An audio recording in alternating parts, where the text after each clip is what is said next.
Passo a proferir o meu voto. Em primeiro lugar, queria renovar meus cumprimentos a todos, renovar meus cumprimentos aos eminentes advogados e advogadas que fizeram as suas sustentações orais, que foram recebidos em audiência, entregaram memoriais, fizeram um trabalho diligente ao longo de todo o processo e trouxeram realmente diversos elementos para a nossa reflexão para este julgamento. Tal como os eminentes pares, eu também preparei um voto com algumas centenas de páginas, mas não farei a leitura, farei uma apresentação do voto, até porque muitos temas já foram exaustivamente abordados aqui ao longo das sessões.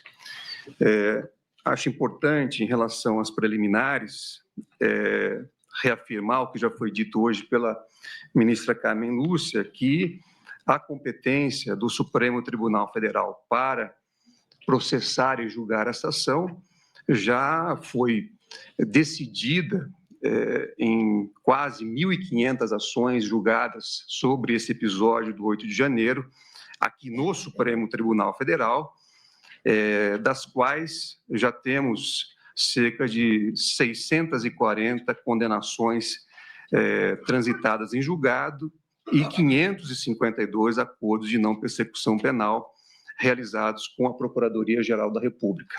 E, em todos esses casos, foi reconhecida a competência do Supremo Tribunal Federal para processar e julgar essas ações.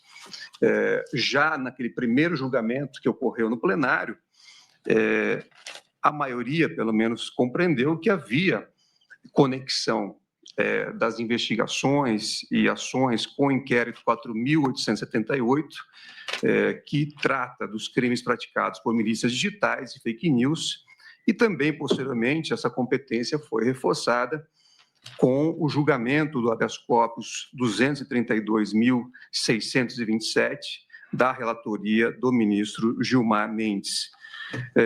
Também a primeira turma já distinguiu a situação do presidente da República em exercício, o que, por força do artigo 86 da Constituição Federal, atrai um regime jurídico diferenciado, a justificar o julgamento do plenário e a situação de ex-presidentes da República que estão afetos à norma do artigo 9º, a linha M do regimento interno do Supremo Tribunal Federal, com a competência das turmas para julgamento.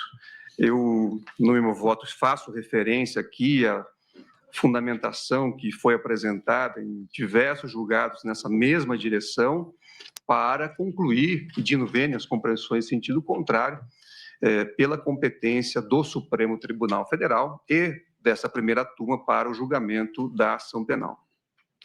Em relação à tese de cerceamento de defesa por document dump, que foi também trazida e reforçada, é importante lembrar que, como já foi dito aqui pelo ministro Alexandre de Moraes, inúmeras vezes, todos os documentos que foram carreados aos autos pela Polícia Federal foram disponibilizados à defesa através de link específico.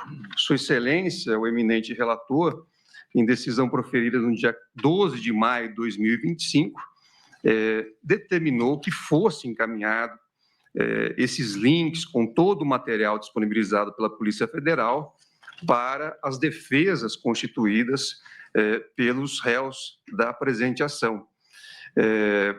Então, o fato, na verdade, de ser um material amplo, na verdade, não configura, não pode configurar nenhum cerceamento de defesa, porque as defesas receberam o material, tiveram a oportunidade de fazer análise que entendiam cabível e trazer, eventualmente, algum tipo de demonstração de que os documentos apresentados pela Polícia Federal ou pela Procuradoria-Geral da República não eram fidedignos. Pois não, ministro Alexandre? Permite, ministro presidente, agradeço Presidente, exatamente, e só para recordar, é que nenhum desses documentos, nenhuma dessas citadas provas que Vossa Excelência recordou, as defesas pediram, nada disso foi utilizado pela Procuradoria-Geral, antes pela polícia, pela Procuradoria-Geral, e em nenhum dos votos até agora dados, seja para condenar, seja para absolver. Porque, na verdade, não se entendeu haver pertinência. Há, inclusive, e eu, quando a defesa requereu, as defesas requereram, eu autorizei e coloquei que determinadas partes deveriam manter sigilo, porque são vídeos extremamente pessoais, áudios extremamente pessoais, não tem nenhuma pertinência com o processo. Mas, dentro do devido processo legal, da ampla defesa, se as defesas quiseram, elas tiveram total acesso. E, presidente, da data até a data que ficou disponibilizado até o início das alegações finais, foram 4 meses. São 59 advogados das 8 defesas que têm procuração nos autos, fora as equipes. Pergunto a Vossa Excelência, sabe quantos documentos eles juntaram como pertinentes? Nenhum, porque não há nenhuma pertinência. Então, não houve nenhum cerceamento de defesa, houve total ampla defesa e contraditório, e essas provas são totalmente impertinentes. Obrigado, ministro Alexandre. Nessa linha... Pela derradeira vez, pois não, agradeço Vossa Excelência até para cumprir meu compromisso com a ministra Carmen. Ontem nós conversávamos, ministro Zanin, e peço sua permissão para reproduzir sobre o que no meu voto eu chamei de hermenêutica ornitorrinco, que é hermenêutica exótica. E um dos aspectos que nós conversávamos era sobre o standard de probatório. E Vossa Excelência lembrou uma metáfora muito conhecida, mas que é muito útil, que é do bovídeo esquartejado, ou do boi fatiado. Então, que é aquela espécie de falácia, segundo a qual você divide o boi em bifes e pergunta a cada pedaço, você é um boi? E claro que o pedaço nada diz. Você diz, pede lá para o pedaço do boi mugir, e o pedaço não muge. E aí a conclusão falseada é de que nunca existiu boi. Quando a análise de uma hermenêutica correta, como sabemos, ela tem exatamente essa capacidade de evitar esse método falacioso de esquartejamento do acervo probatório em pedaços que, em si mesmo, podem ser descartados de per si, um a um. Diz, não, esse pedaço não serve, esse não serve, esse não serve, e aí se constrói a falácia de que não há boi. E isso conduz a problemas gravíssimos, sobretudo na seara do direito penal, inclusive a falta de igualdade, que era um debate com o ministro Alexandre. Ele dizia da dificuldade que nós temos de ir além da missão tradicional errada do direito penal, de ser o direito penal dos subalternos, dos pobres. Então, é isto. Os critérios que são aplicados ao jardineiro se compõem se ele comete um erro, devem ser os critérios do direito penal para o dono da casa. Porque senão você não consegue construir justiça se a lei não for aplicada de modo isonômico para todos. Então, essas observações de Vossa Excelência, e eu me desculpo de ter revelado a sua metáfora, mas é porque eu acho que ela esclarece bem qual é o standard probatório adotado aqui a mostrar a legitimidade do julgamento. Obrigado. Obrigado, ministro Flávio Dino. E no meu voto eu anotei que não se pode deixar de registrar que nos tempos atuais, em que pessoas e empresas acumulam grande volume de dados e informações, investigações complexas que possam envolvê-las possivelmente levarão em consideração, de igual forma, grande volume de dados e informações. Por essa razão, fala-se em maxi-processos ou megaprocessos criminais. Não há dúvida de que os advogados devem ter pleno acesso a esse acervo para que possam fazer a seleção que entender necessária para a melhor defesa técnica de seus constituintes. Muitas vezes, esse acesso pressupõe o auxílio de especialistas em informática ou em acesso a dados e dispositivos, cabendo aos causídicos identificarem e terem à disposição profissionais que possam auxiliá-los nessa empreitada. No caso concreto, entretanto, não há negativa de que foi disponibilizado todo o material probatório às defesas técnicas. Ao contrário, nas sustentações orais, houve a confirmação de que todo o material foi disponibilizado pelo eminente ministro relator. Então, se houve alguma dificuldade de manipulação do material, caberia aos ilustres advogados buscarem o auxílio técnico que mencionei, o que não identifiquei nos autos. Tampouco foi trazido, como foi lembrado aqui pelo ministro Alexandre de Moraes, eminente relator, até a última manifestação das defesas técnicas, qualquer documento ou informação que tenha sido coletado no acervo fornecido que possa infirmar as acusações veiculadas pela Procuradoria-Geral da República. Então, nessa direção, também pedindo vênia as compreensões em sentido contrário, eu entendo que não está aqui configurado nenhum distanciamento de defesa. Aqui, todos nós somos juízes, mas temos experiências diversas a partir das nossas carreiras profissionais. E eu me lembro, como advogado, ter trabalhado com arquivos de 80, 100 terabytes, inclusive sem a disponibilização por link ou por qualquer outro meio, mas sim trabalhando dentro de sala-cofre da Polícia Federal fazendo análise. Então, aqui, inclusive, foi, ao meu ver, facilitado o trabalho das defesas a partir do encaminhamento da íntegra do material na forma decidida pelo eminente relator. Então, desse modo, reforço pedindo vênia às compressões em sentido contrário, não identifico nenhuma espécie de cesseamento de defesa. Houve nova imputação de suspeição do ministro relator em razão do indeferimento pontual de diligências no curso da instrução, mas, na minha compreensão, também não há qualquer indício de parcialidade. Esse assunto, como já foi rememorado pela eminente ministra Carmen Lúcia, também já foi decidido pelo plenário do Supremo Tribunal Federal, tanto a arguição de suspeição do eminente relator, como do eminente ministro Flávio Dino e também a minha, e essa suspeição foi afastada, insisto, pelo plenário do Supremo Tribunal Federal, e não vejo nenhuma nova causa que possa configurar essa suspeição. Lembro que o artigo 400, parágrafo 1º do Código de Processo Penal assinala que as provas poderão ser produzidas numa só audiência, podendo o juiz indeferir as consideradas irrelevantes, impertinentes ou protelatórias. Também o questionamento sobre a aplicação de medidas cautelares de ofício após notícia de descumprimento de medida anteriormente aplicada é tema recorrente, não há qualquer vício, isso vem da aplicação do artigo 282, parágrafo 5º do Código de Processo Penal. Também analisei em relação à acariação, foi trazida aqui pelas defesas uma suposta nulidade, porque não teria sido registrada em áudio e vídeo. No entanto, além do fundamento já trazido pelo eminente relator, ou seja, a necessidade de preservação do material, é importante lembrar que o artigo 229 do Código de Processo Penal, em seu parágrafo único, ao tratar da acariação, diz literalmente que os acariados serão reperguntados para que expliquem os pontos de divergência, reproduzindo-se o termo em ato de acariação. Então, em ato de acariação. Então, não há aqui, inclusive, previsão ou obrigação do julgador de fazer esse registro, sobretudo se houver algum tema sensível que possa prejudicar o bom andamento do processo. Também não vejo, dessa forma, nenhum tipo de vício que possa configurar suspeição do eminente relator.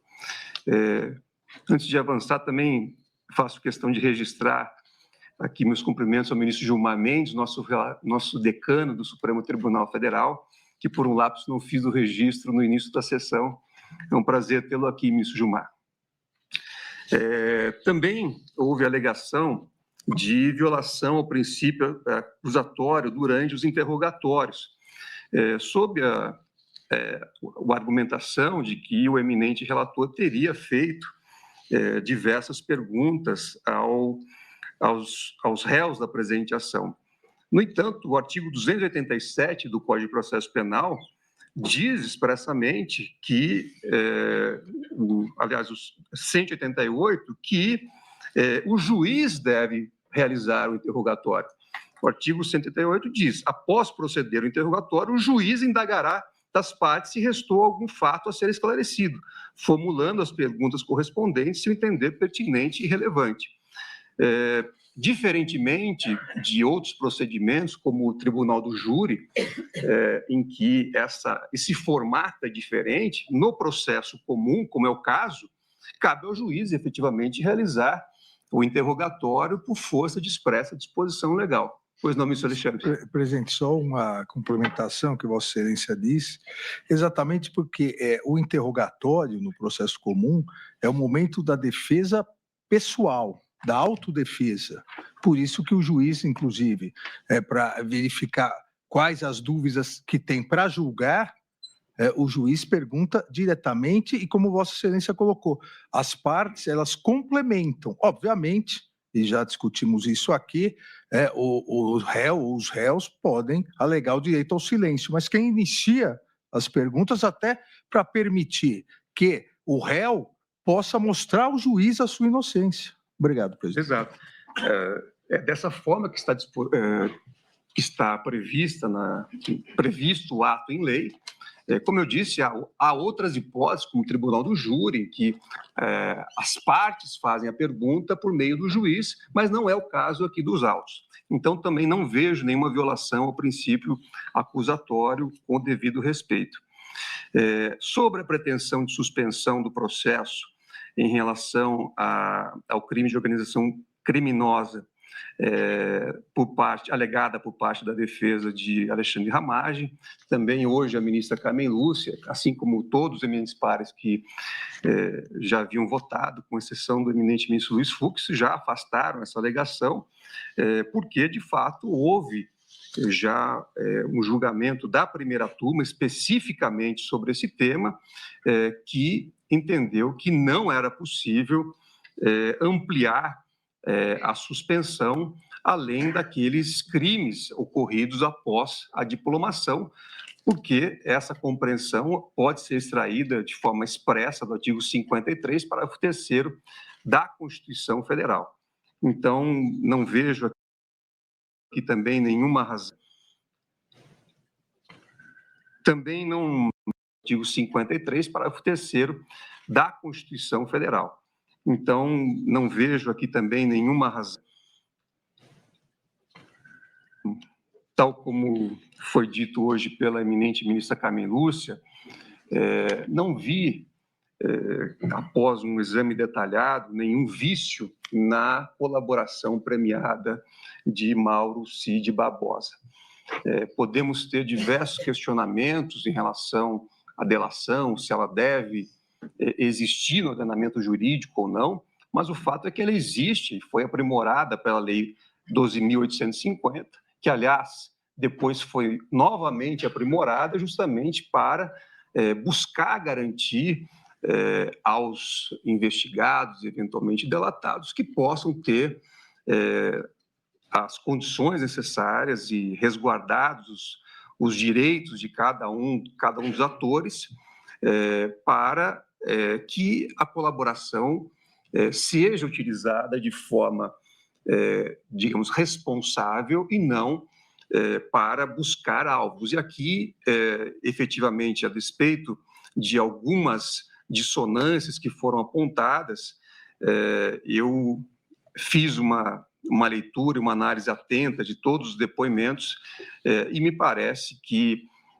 havia, por parte do colaborador, a intenção de cumprir aquilo que foi acordado com a Polícia Federal e todas essas dissonâncias acabaram sendo esclarecidas ao longo da investigação e da instrução. Então, não vejo aqui nenhum tipo de vício nessa colaboração na esteira de todos os votos que me antecederam até que foram proferidos nas sessões anteriores e hoje pela ministra Carmen Lúcia.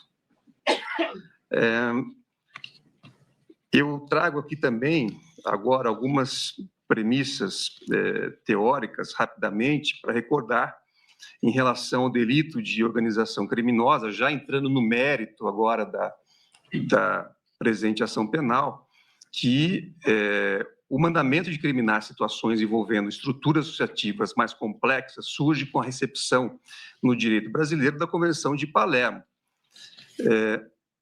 E aí eu transcrevo aqui o dispositivo que trata do tema. Recordo ainda que imputação penal aos acusados compreende como núcleo integrar a organização criminosa armada na forma prevista no artigo 2º da Lei 12.850.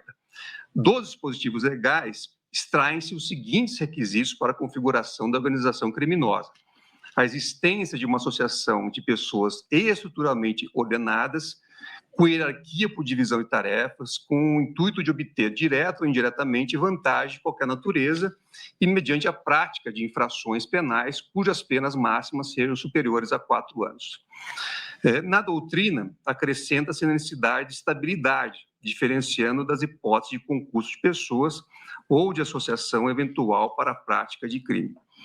Antecipo compreender que a Procuradoria-Geral da República conseguiu descrever satisfatoriamente uma organização criminosa armada, estruturada hierarquicamente, com divisão de tarefas entre seus integrantes e orientada a perseguir um projeto de poder do qual participavam os seus integrantes, tudo mediante a prática de ações ilícitas voltadas para a vulneração de tipos penais previstos no artigo 359 L e M do Código Penal, assim como outros. Hoje o ministro Alexandre de Moraes também já fez referência que o objetivo central dessa organização criminosa, que eu estou também a reconhecer, tinha o objetivo de assegurar a permanência no poder do ex-presidente Jair Messias Bolsonaro, seja qual fosse o método a ser utilizado, método criminoso a ser utilizado.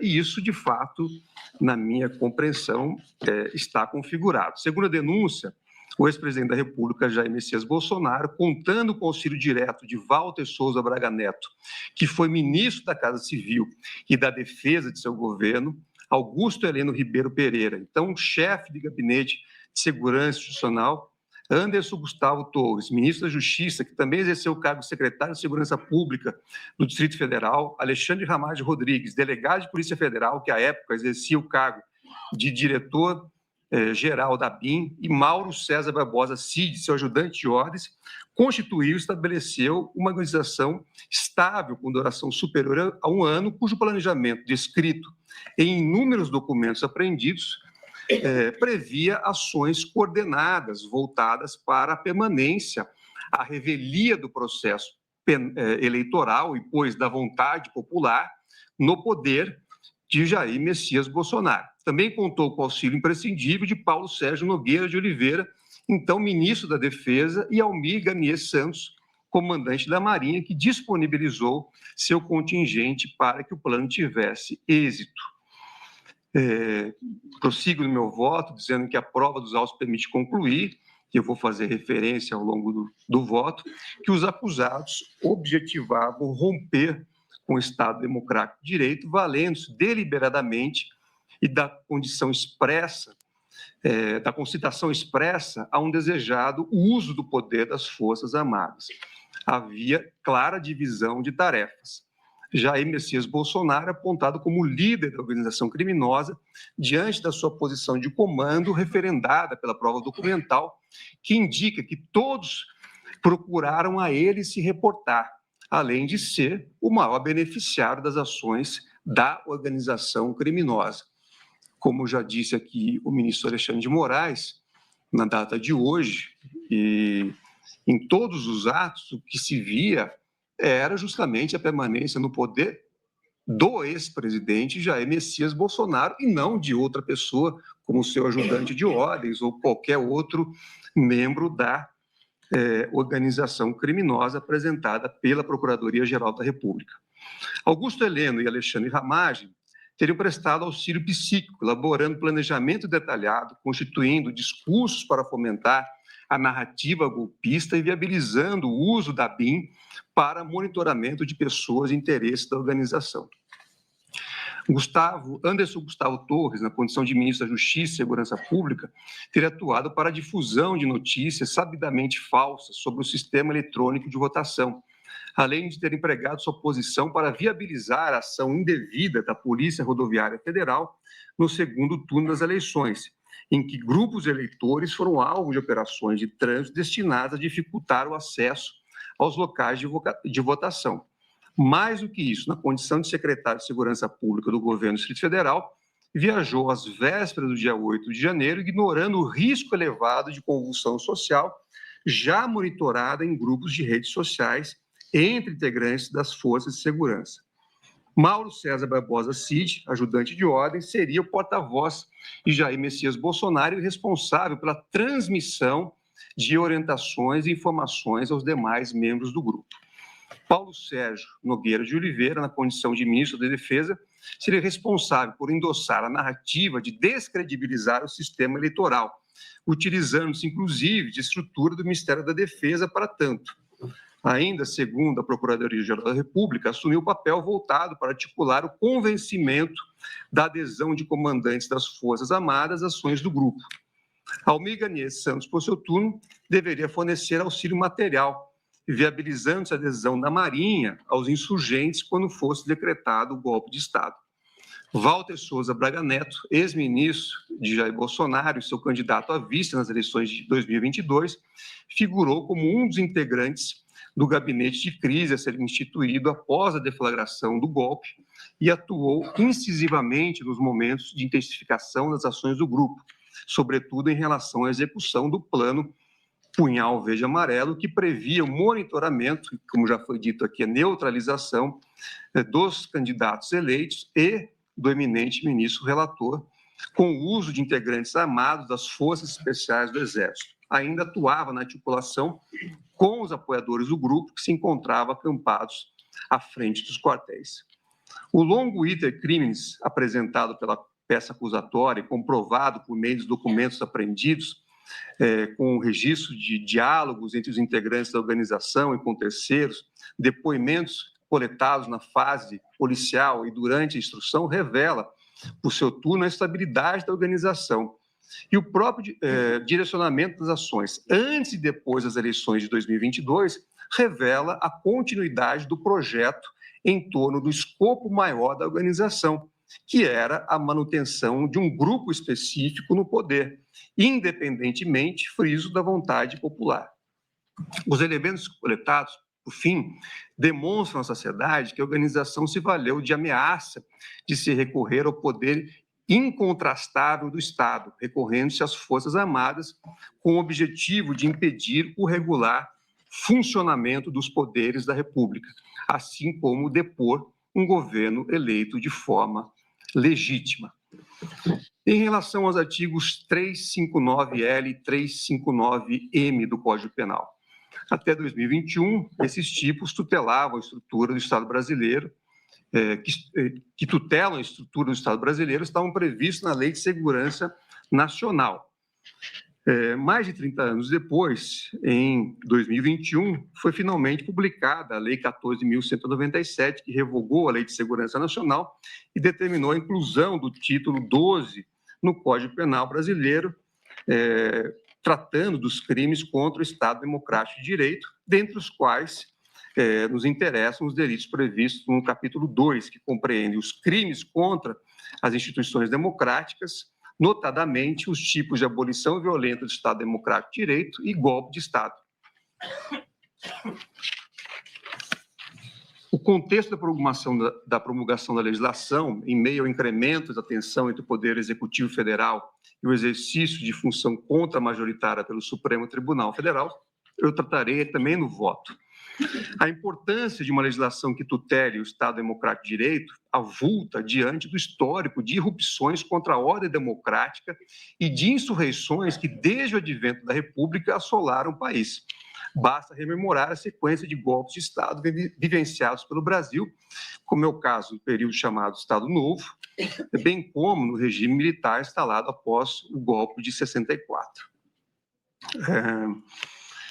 Embora a doutrina sustente uma continuidade normativa entre o tipo do artigo 17 da Lei de Segurança Nacional e o artigo 359-L do Código Penal, a nova legislação representou simbolicamente uma opção do legislador para que houvesse uma tutela efetiva do Estado Democrático de Direito, por meio de normas penais compreendidas como instrumentos de autodefesa democrática, para usar a expressão de Adhemar Borges. A virulência das agressões no dia 8 de janeiro de 2023 reafirma a necessidade da tutela penal do Estado Democrático de Direito. Nas palavras de Rodrigo Sanches Rios e Vitor Costa, a defesa da democracia pressupõe, antes de mais nada, a identificação dos meios à sua disposição para prevenir, reprimir e imunizar o sistema político contra agressões advindas de pretensões autoritárias. Nessa linha, e trago no meu voto diversos outros elementos, entendo que a responsabilização adequada e nos termos da lei dos agentes que buscam a ruptura institucional é elemento fundamental para a pacificação social e consolidação do Estado Democrático de Direito. Também é preciso fixar a correta compreensão da tipificação das ofensas penais como delitos de atentado ou de empreendimento, como já foi aqui trazido também nos votos que me antecederam, enfim, sobre a natureza desse tipo ou desses tipos penais.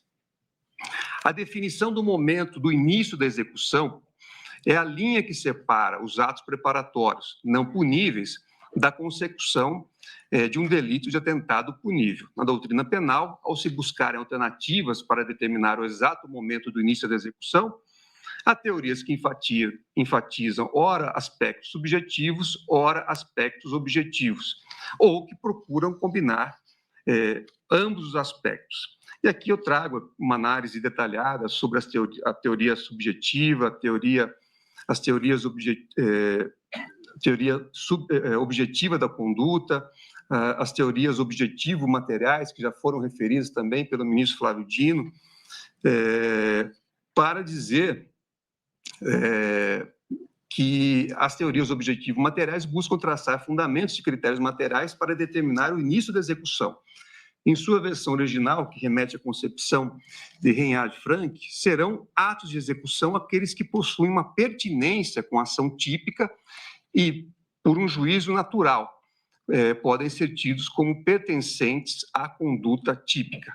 Adicionam-se, portanto, os critérios da imediatidade temporal e do perigo concreto para o bem jurídico.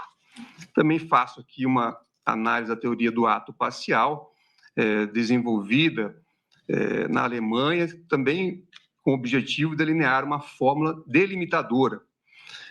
Segundo essa teoria, o início da execução se verifica com a prática de condutas que, de acordo com o plano do autor, estão estreitamente vinculadas ao comportamento descrito no tipo penal, que não subsistem atos intermediários entre elas e a realização típica. Trago aqui a lição também no meu voto de Klaus Roxin, segundo a qual a determinação do último segmento de ato parcial é depreendida por meio de dois critérios: a conexão entre as esferas do autor e da vítima e a vinculação temporal entre a conduta e o resultado esperado. Trago uma análise também da jurisprudência alemã, que também na Alemanha há tipos similares e o Tribunal Federal Alemão tem ampla jurisprudência sobre o tema. Eu faço essa análise do meu voto para dizer, na sequência, que, na minha compreensão, embora a legislação brasileira exija de forma clara a utilização de critérios objetivos para a determinação do início da execução, é perfeitamente possível a incorporação de considerações relativas ao plano do autor, desde que conjugadas com critérios objetivos vinculados à idoneidade da conduta para alcançar o resultado. Que, aliás, essa compreensão foi adotada em julgamento do Superior Tribunal de Justiça, que foi mencionado expressamente no voto do ministro Flávio Dino, que é o RESP 1.252.770 da relatoria do ministro Rogério Schietti, que foi julgado em 2015. Então, conforme entendo, a determinação do momento do início da execução tem como pressuposto a afetação da esfera do tipo, que ocorre que, segundo o plano do autor, tivesse sido praticada a conduta anterior ao comportamento objetivamente idôneo a abolir o Estado Democrático de Direito, no caso do artigo 359-L, ou a depor o governo legitimamente eleito, no caso do artigo 359-N, colocando o bem jurídico concretamente em perigo. No caso que está a julgar, a própria tentativa de abolir o Estado Democrático de Direito, verdadeiramente, pode ser refletida por uma vasta cadeia de atos, como já foi aqui mencionado hoje pela ministra Carmen Lúcia e também pelo ministro Alexandre de Moraes. Sejam de ordem material, sejam de ordem discursiva, ambas idôneas a ofender o bem jurídico que se quer proteger. De fato, no caso vertente, como visto, a acusação sustenta que a organização criminosa trabalhou em frentes diferentes. Não havia uma linha de ação única definida, mas o planejamento de diversas estratégias que envolviam o uso de estruturas de Estado para monitoramento de servidores e agentes públicos e políticos. 2, a difusão de falsas narrativas para construir um ambiente de instabilidade política. 3, o estímulo negativo do cumprimento de decisões judiciais, ao argumento de que seriam manifestamente ilegais. 5, o uso da estrutura policial para interferir no resultado eleitoral. 6, a facilitação e estímulo de manutenção a manifestações públicas convulsionantes para justificar a medida de força. 7, tentativa de cooptação e pressão dos comandantes das Forças Armadas para aderirem a medidas de força. 8, o uso de militares das Forças Especiais para monitorar e eliminar autoridades públicas. 9, elaboração de decretos e discursos para legitimação de um regime de exceção. Para cada uma dessas estratégias que vulneram de diferentes formas o bem jurídico, porquanto incrementam sobremaneira o risco de lesão, há imputação sobre condutas incluídas na denúncia, sobre as quais os acusados puderam se defender. Cada defesa soube enfrentar os elementos impostos pela peça acusatória, que se relaciona a uma sequência de atos, e isso é importante, ministro Flávio Dino, uma sequência de atos que consolidam uma situação de vulneração típica do objeto tutelado.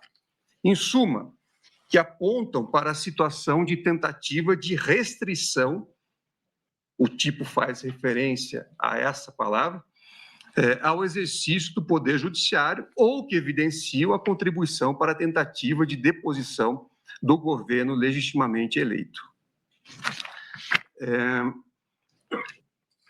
Eu faço depois também uma análise específica sobre cada um desses tipos que tutelam o Estado Democrático de Direito e digo que, no caso vertente, compreendo que o bem jurídico é vulnerado a partir do momento em que a atuação do poder destinatário da ameaça ou da violência sofre interferência concreta em decorrência dos atos perpetrados. E, para ficar em único exemplo, tenho que a sistemática de veiculação de ameaças públicas a poderes constituídos e a ministros do Supremo Tribunal Federal, como um recurso à retórica das Forças Armadas, tinha capacidade potencial de afetar o livre exercício do Poder Judiciário, tanto que houve a necessidade de um esforço institucional bastante grande para preservar a integridade do processo eleitoral e neutralizar efeitos desestabilizadores das graves ameaças proferidas. E faço aqui referência à lição de Adhemar Borges. Também recordo que o objeto da tutela é o Estado Democrático de Direito, sobressaindo o elemento normativo que diz respeito ao meio de execução da tentativa, promovida por violência ou grave ameaça. Entretanto, diferenciam-se significativamente na forma pela qual tutelam o Estado Democrático de Direito, tanto o artigo 359-L como o M. Então, eles não se confundem e também não há que se cogitar, por isso, do princípio da consulção. Pois não, ministro Flávio Dino. Ministro Zanin, apenas para frisar uma lembrança inédita até aqui no julgamento, sua, que eu acho de altíssima importância nessa quadra difícil que o regime democrático atravessa no mundo. Sabemos bem que é aquilo que o ministro Alexandre chama de populismo, de extremismo, enfim, lamentavelmente não é um fenômeno apenas brasileiro, é um pouco espírito do nosso tempo. E no caso brasileiro, creio que esse julgamento é um sinal muito importante para o Brasil também, esperamos nós, para outras experiências democráticas, e é muito importante o ato de Vossa Excelência de sublinhar que não é só impedir, restringir. E isso tem uma eficácia profilática muito importante para outros casos. Ontem mesmo eu representei a Polícia Federal porque passaram o dia milhares de postagens dizendo que eu devia ir para o Nepal, ou que iam fazer o Nepal aqui, e que iam tocar fogo nas casas das pessoas. E eu sempre me preocupo muito com isso, porque nós sabemos que essas coisas, infelizmente, ganham materialidade. Então, do ponto de vista preventivo, é muito, muito relevante a lembrança de Vossa Excelência. Não é só impedir, restringir. Também. Obrigado. Presidente. Pois não, ministro. Também só uma observação. O que eu denomino, corretamente foi dito pelo ministro Flávio, mas é um pouco mais amplo, é o novo populismo digital extremista. Porque, na verdade, analisando, eu tive a oportunidade de analisar a minha tese de cátedra na Universidade de São Paulo, de titularidade, no mundo todo, o leste europeu, Europa, Estados Unidos e Brasil, esse novo populismo extremista que se baseou na tentativa de destruição das instituições, utiliza as redes sociais com o que eu sempre denominei as milícias digitais, ou para destruir reputações, para destruir imagens, ou para criar e auxiliar a criar essas, hoje é o termo que se usa muito, narrativas, como a ministra Carmen Lúcia bem disse, para dizer que em determinado local as urnas eletrônicas são fraudulentas, não funcionam. Então, na verdade, eles não atacam mais a democracia, atacam os instrumentos que levam à democracia. Se as urnas eletrônicas são manipuladas, se a justiça eleitoral é manipulada, não é que eu não sou democrata, eles não são. Então, vamos acabar com isso, damos o golpe até conseguirmos retornar. Então, é muito grave o que vem acontecendo no mundo todo e foi muito grave o que aconteceu no país. Obrigado, presidente. Imagina. E por isso, aliás, eu já disse aqui no início do meu voto, quer dizer, é necessário haver instrumentos para garantir o Estado Democrático de Direito. E esses dispositivos, o 359L e o M, têm exatamente essa finalidade. Nós temos os instrumentos. Presidente, se Vossa Excelência me permite, que o que era golpe de Estado foi passado, e o professor Newton Minhoto ensina bem isso, fala-se em golpe de Estado, em que o Cícero, nas Catilinárias, quando Catilina tenta chegar ao poder, ele fala-se em golpe de Estado, mas antes era uma questão política. Com o Estado de direito, todo mundo tem que se submeter ao direito, governantes e governados, precisa-se, portanto, de passar para o próximo degrau histórico. É uma questão de direito. Logo, se quem atua no golpismo não é incriminado nem punido, é o que o Vitor Hugo dizia. Então, isso vira um exemplo. Pode fazer, porque nada acontece. No máximo, você não chega ao poder ou não mantém o poder. E por isso é que ele fala na terceira fase do que é golpe de Estado, e é isso que foi tipificado com este nome, adotando-se essa expressão, é exatamente o descumprimento do direito dentro de um Estado de direito. Então, esta corrosão interna é um vírus mesmo. O corpo, a pessoa está ali, mas ela está com a doença gravíssima e vai morrer. Ele é insidioso, invisível, e, portanto, um dia você tem um dor no braço, outro dia não sei, mas é tudo, como disse o ministro Flávio, se eu for num especialista, ele vai dizer, não, isso aqui é um problema de alergia. Até uma hora que, não, isto tinha um núcleo doente que foi se espalhando e contaminando o corpo inteiro. Ora aparecia como alergia, ora aparecia como doença, mas você dizia sempre que não estava bem de saúde. A saúde política e jurídica no Estado democrático de direito exige o que vale para nós seres humanos. A pessoa inteligente cuida da saúde para não tratar da doença. É preciso que a gente cuide de cada coisa. Então, eu acho que é exatamente o que Vossa Excelência afirma, e que o ministro Alexandre afirma como sendo esta corrosão interna. É uma contaminação de uma doença contrária ao direito. Esse julgamento, ministra Carmen, é um check-up da democracia. Eu espero que seja... Me apropriando da metáfora de Vossa Excelência. E eu espero que seja este julgamento um remédio para que não volte com frequência. A recidiva não é boa. Obrigado, ministra Carmen, ministro Flávio. Eu prossigo dizendo que o artigo 359-L veda qualquer ação que promova o impedimento ou a restrição ao exercício dos poderes. Não exige golpe, deposição ou substituição. O crime é praticado, portanto, sem a necessária mudança governamental. Como definem Sanches, Rios e Costa, a coação violenta dos poderes constituídos passou a constituir-se em modus operandi da tentativa de abolição do Estado democrático. Já o artigo 359-M proíbe a tentativa de deposição de governo legitimamente eleito. A ideia nuclear do tipo aqui volta-se ao afastamento ilegítimo do governo legalmente constituído, ou seja, o chefe do Poder Executivo Federal, por meio de violência ou grave ameaça. Além da especialidade do tipo, diferenciam-se, pois, os elementos nucleares da vedação constitucional, que não se comunicam. Ambos protegem o Estado Democrático de Direito de formas diversas. Por isso, como eu já adiantei, não há que se cogitar, na minha compreensão, pedindo vênia às compreensões em sentido contrário, em consunção, especialmente quando as ações são temporal e materialmente diversas, ainda que animadas pelo mesmo objetivo final, manter-se no poder de forma ilegítima.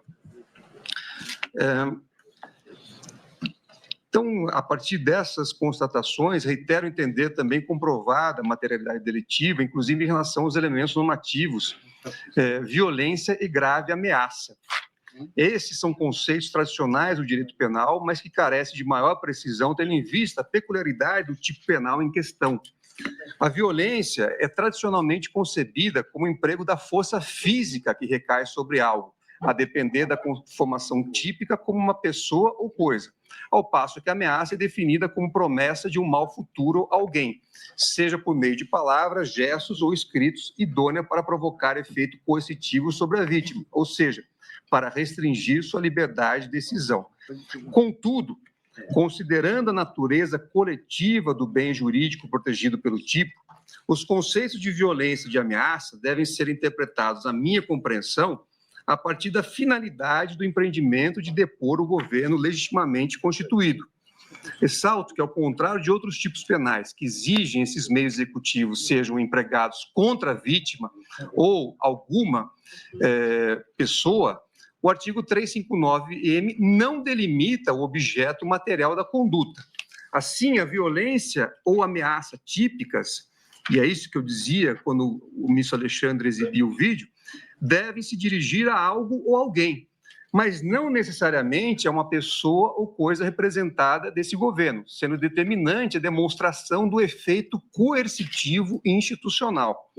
A caracterização de violência é inequívoca no que se refere aos atos públicos de 8 de janeiro de 2023, quando manifestantes invadiram prédios públicos, danificaram o patrimônio da União e confrontaram forças policiais e jornalistas, assim como em outros atos que foram também descritos na denúncia e devidamente comprovados, inclusive pelos vídeos que foram já exibidos anteriormente pelo ministro relator Alexandre de Moraes e que hoje foram também relembrados nessa sessão. A ação dos executores dos danos tinha como escopo demonstrar elevado grau de estabilidade política, a ponto de justificar decretos de exceção. Eu também aqui faço referência à historiadora já referida pela eminente decana Carmen Lúcia, Heloísa Stalin, que, em entrevista ao programa Roda Viva, também diz o seguinte: quando você pensa em golpe de Estado, pensa na primeira fase, que é a conspiração. Nós vamos conspirar, como é que nós vamos derrubar um governo legalmente constituído e ocupar o poder. A segunda fase é como eu crio uma situação de instabilidade institucional, de tal maneira que eu possa, eu, golpista, né, que nós possamos ocupar o poder ilegalmente. Então, em 1937, foi o Plano Cohen, em que você teve uma insurreição comunista no Brasil. Em 64, a quartelada e a saída das tropas. E talvez no dia 8, não sei se vocês vão concordar, o 8 de janeiro é o caos, disse a historiadora ao fazer essa análise. Como já mencionei no voto que proferi quando recebimento da denúncia, o recorrente recurso à possibilidade de intervenção militar, como foi também reiterado hoje aqui pelo ministro relator Alexandre de Moraes, também constituiu uma forma de constrangimento ameaçador. A contingência foi reiteradamente sugerida por alguns acusados em manifestações públicas, incluindo situações documentadas em que o então presidente da República atacou a atuação do presidente do Tribunal Superior Eleitoral.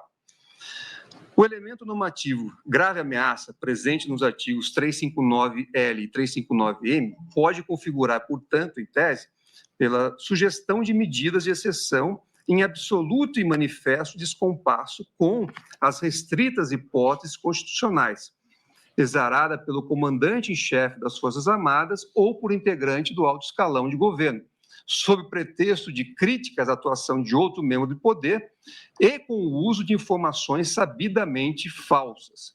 Configura-se assim, entendo, um expediente ameaçador voltado para constranger o livre exercício dos poderes constituídos. Em relação aos crimes previstos no artigo 163, parágrafo único, inciso 1, 3 e 4 do Código Penal e 62, inciso 1 da Lei 9.605, de 98, também imputados na denúncia apresentada pela Procuradoria-Geral da República. Entendo que não há grandes questionamentos, sequer pelas defesas, acerca da materialidade do crime de dano. A denúncia e os documentos que acompanharam registraram um prejuízo global significativo. 3.500.000 no Senado Federal, R$ 2.717.868,08 na Câmara dos Deputados, mais de 9 milhões apenas com obras de arte no Palácio do Planalto e R$ 11.413.654,84 neste Supremo Tribunal Federal, excluído dessas contas os bens de valor inestimável. Então, também esses crimes me parecem amplamente demonstrados. Registro ainda que o preceito secundário dos tipos do artigo 359L e 359M do Código Penal impõe o concurso material desde que reconhecidos o liame subjetivo das ações engendradas por cada um dos agentes e as ações danosas perpetradas. Vale dizer, se os agentes assumiram o risco por suas ações de ocorrência do resultado danoso ou se constituíram significativamente para que, ou se contribuíram, significativamente para que ele ocorresse.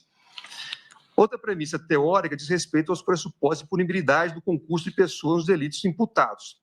Parte das teses defensivas procura atribuir à participação de caráter quase insignificante ou atribui resultado de participação um reflexo sobre pretenso ato preparatório impunível. Recordo sobre esse tema que a norma de extensão do artigo 29 do Código Penal impõe que se promova imputação penal a todos que concorram para os eventos causais que resultem na ofensa ao bem jurídico tutelado, desde que fixados os termos da correlação entre o dolo do agente e a vulneração objetiva do bem jurídico tutelado. É nesse aspecto, ministro Flávio Dino, justamente à luz do artigo 29, que todos os fatos devem ser analisados em conjunto e se verificar a participação de cada agente que contribuiu para o resultado final do delito ou dos delitos. Como eu fui citado, presidente, eu vou quebrar minha promessa. Pois não. Se não fosse, eu tenho que argumentar alguma coisa. E vocês não vão fazer a parte para ficar igual. Eu vou ficar com uma a mais. Presidente, porque se não fosse assim, ninguém do PCC e do Comando Vermelho eram condenados nunca. Esse é o risco de você não compreender essa dinâmica que Vossa Excelência acaba de descrever. Além das hipóteses de autoria imediata, é possível a atribuição de responsabilidade penal a título de coautoria nas situações em que os autores realizam conjuntamente o tipo. A caracterização da coautoria exige a imputação recíproca entre os coautores, devendo-se demonstrar a execução comum do fato típico e o acordo para a realização conjunta do crime, ou seja, a existência de um plano delitivo comum. Desse modo, ainda que um dos agentes realize apenas um dos elementos típicos, por exemplo, a ameaça, todos os executores serão punidos como coautores do fato.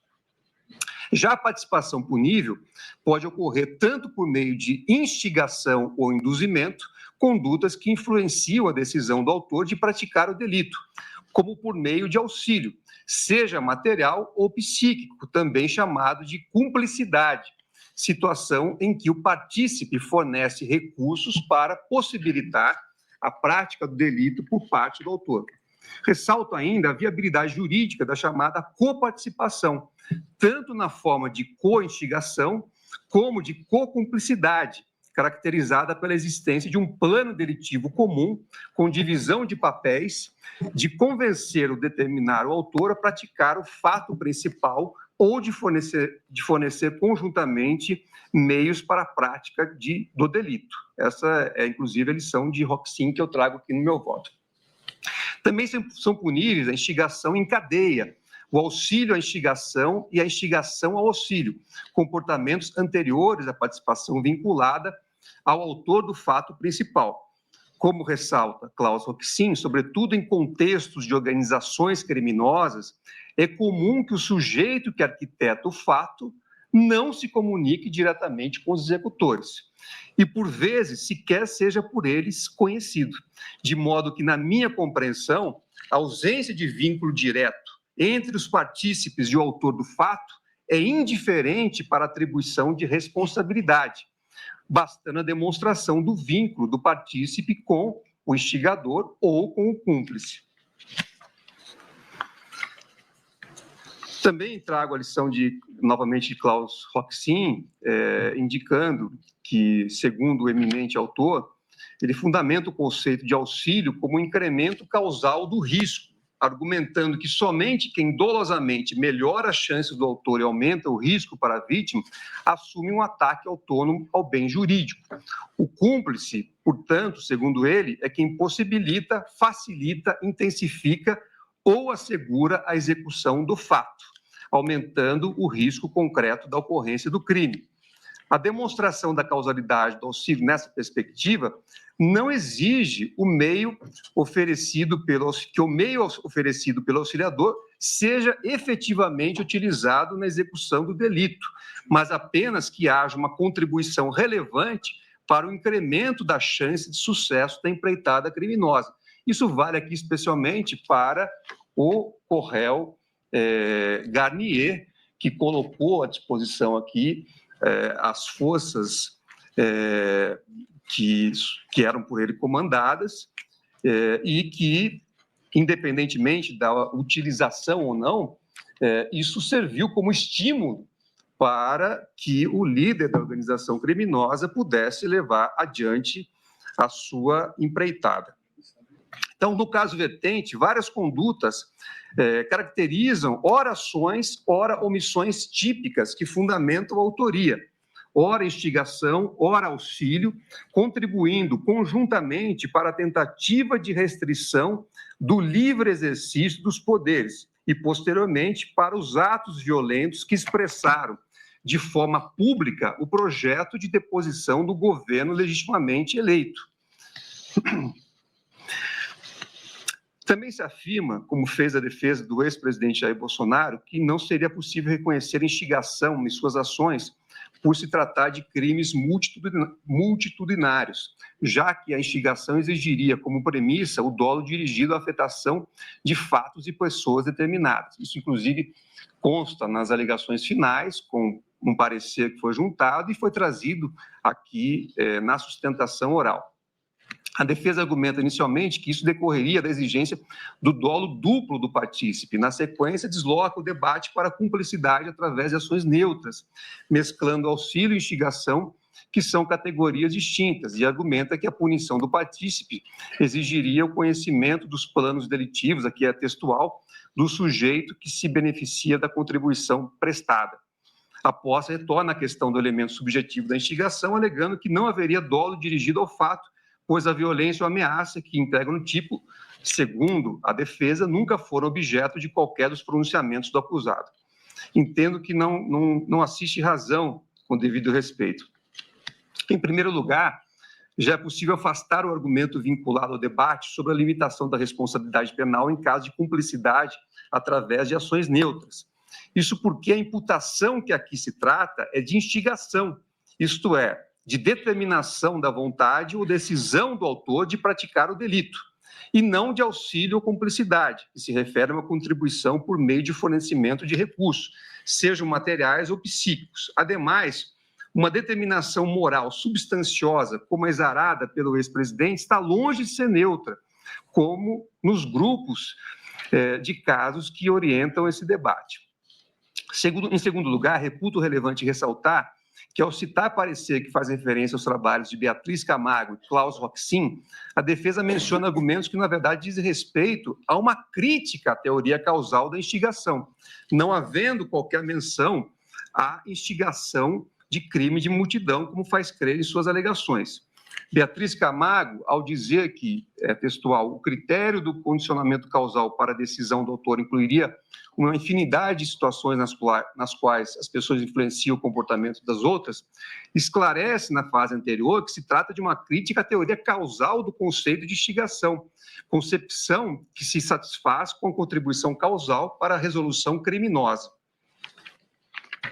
Já Klaus Roxin, no trecho citado, também traça uma crítica a essa mesma teoria, argumentando que a instigação tem que impedir o autor diretamente ao crime. Nesse trecho, o autor comenta diferentes casos concretos, nenhum deles referentes a crimes multitudinários. A crítica ali traçada, portanto, é de que fatos cotidianos podem servir como estímulo ou influência para o cometimento de crimes e que isso, por si só, não é suficiente para afirmar a instigação, já que meros estímulos não aumentam de forma relevante o risco para os bens jurídicos. De qualquer forma, afastar a teoria causal não implica dizer que a instigação exige uma comunicação direta do instigador com o autor do crime. Como defende Beatriz Camargo, é textual, a instigação não deve ser compreendida simplesmente como causação ou reforço da resolução criminosa, nem como uma relação de dependência no sentido do domínio fático do autor em relação ao instigador. Ao contrário, a única relação de dependência relevante que se pode estabelecer entre o autor e o instigador é de caráter normativo. Assim, continua o autor, o instigador, com a sua conduta, se responsabiliza pelo motivo que o autor do crime tem para agir, de modo que não é possível compreender as razões do autor do crime sem mencionar a pessoa do instigador. Dessa forma, o mero fornecimento de conselhos não seria prima facie suficiente para caracterizar a instigação, mas, conforme entendo, a incitação pública e reiterada pode caracterizá-la, notadamente no caso dos autos, em que o acusado, o ex-presidente Jair Messias Bolsonaro, proferiu discursos exaltados em recorrentes manifestações públicas nas quais difundiu notícias falsas sobre a idoneidade de pessoas e instituições, inflamando a população a partir de um discurso de perseguição e aduzindo sempre a possibilidade de se recorrer ao apoio das Forças Armadas.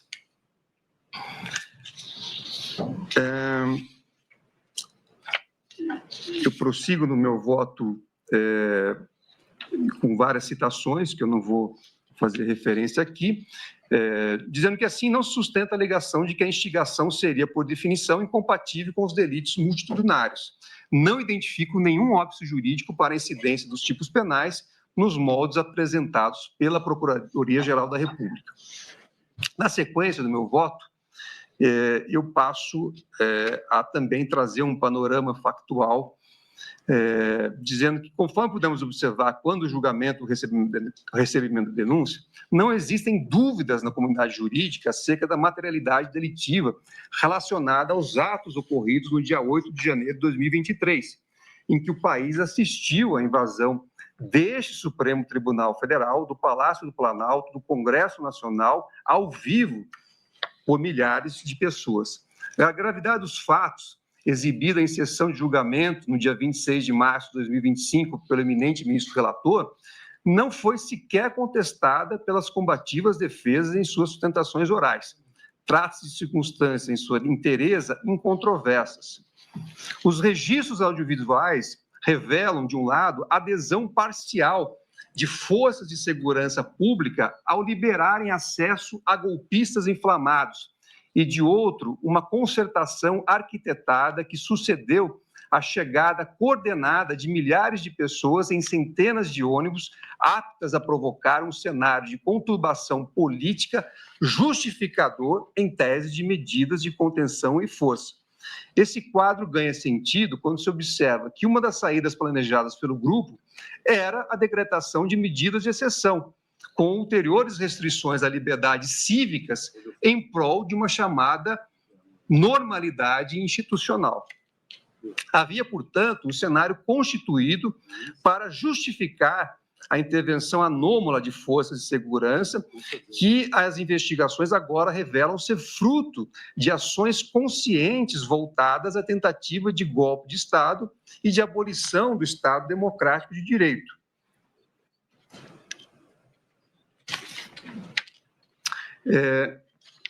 Já no momento do recebimento de denúncia, eu fazia referência que os acusados, como eu já disse aqui, constituíram uma organização criminosa com estrutura hierárquica e divisão de tarefas lideradas pelo ex-presidente da República, Jair Messias Bolsonaro.